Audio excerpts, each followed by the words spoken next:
Ukwezi kwa gitugutu ni ukwezi kwahariwe guhimiriza kwirinda kanseri yo mw'ibere.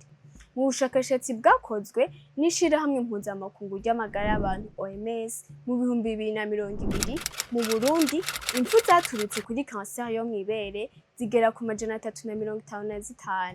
Uburundi bukaba bwari mu kibanza c'135 kw'isi yose bafatiye ku bice vy'abantu bahitanywe n'iyo ndwara. Iyo ndwara ya kanseri yo mw'ibere ifata abagore kandi igafata n'abagabo. Kanseri yo mw'ibere ishobora kwibonekeza ku bigeme bari musi y'imyaka 20, muga kandi ikibonekeza cane ku bari mu myaka iri hagati ya 40 na 60. Amahirwe mabi canke ibituma umuntu agwara iyo ngwara harimwo kuja mu butinyanka utarakwiza imyaka 10, kunywa inzoga canke itabi, kuvyibuha cane birengeje urugero, kuba hariho mu muryango yayigwaye n'ibindi. Ibimenyetso vy'ibere rigwaye kanseri harimwo kuvyimba canke akanogo kaza kw'ibere, gutukuriza kw'ibere, imoko riva amaraso canke amazi utonsa, guhinduka urukoba rwo kw'ibere n'ibindi. Nubwo benshi bazi ko uwugwaye kanseri aba arindiriye urupfu, kubaho gushika ku myaka 5 biri ku bice 88%